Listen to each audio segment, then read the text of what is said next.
Nimekuja kuwatangazia dunia ujumbe. Biblia inasema, enyi wa Galatia, ni nani aliyewaloga? Mulianza katika roho na sasa munakamilisha kwa mwili. Sikilizeni nini ambayo mulianza kama watumishi wa Mungu. Kumbukeni miaka ambayo zinapita, mulianza mukitangaza injili ya neema.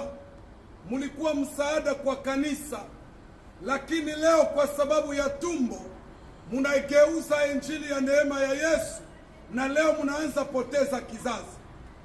Sikilizeni niwaambie, nyinyi wachungaji ya makanisa ambaye munaanza kubeba maherisi, munapanda kumadhabahu, munavaa maherisi kwenye viuno, munavaa mashenete marefu kwenye vifua, munavaa mabage ya kuamvutia watu.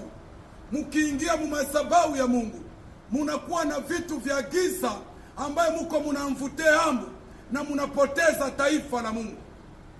Na kuja kuwakumbusha, kumbukeni watumishi wa Mungu, mulianza mukitangaza injili, lakini leo maisha ya tumbo inawageuza. Leo munakuwa wa Freemason, wamoja munatoka Marekani, munaenda Afrika kwenda kujiunga na watu wa giza ili mupate utajiri. Na kuja kuwatangazia, ipo siku mutalia, dunia inafika kumwisho, vita ya dunia imeanza. Ungelitaka ufate information, pembe ine la dunia hakuna amani. Afrika hakuna amani, Europa hakuna amani, Amerika hakuna amani, Asia hakuna amani. Mahali pa kukimbilia mutaikosa.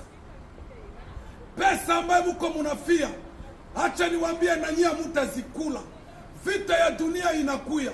Biblia inasema ya kwamba mwenye kuwa na akili na asikie, aseme kama ilivyokuwa wakati wa Noa.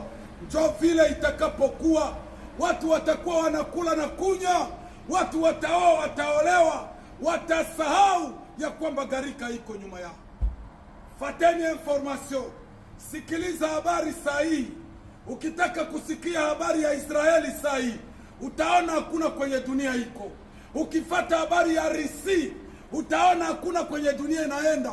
Ukifata habari ya Iraki, utaona hakuna kwenye dunia inaenda.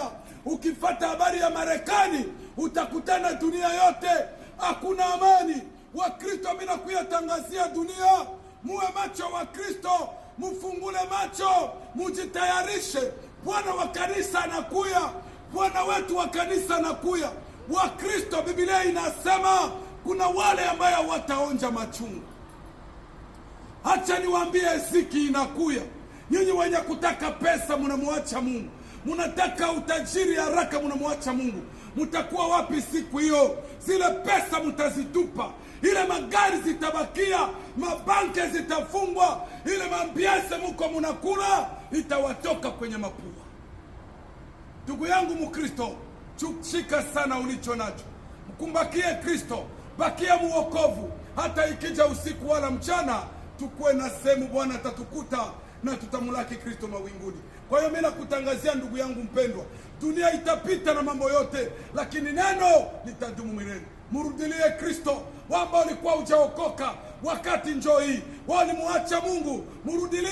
Wewe ulikuwa kama mtumishi, ulishamaliza mbaya, wakati ingaliki, rudia tena, tengeneza maisha yako. Mungu angale naweza akakuhurumia tena. Nasema hivi, mutangaze video kwa watu wote ndani ya dunia ili wapate kusaidiwa. Mungu wabariki. Utaniita mtume Manduse wetu.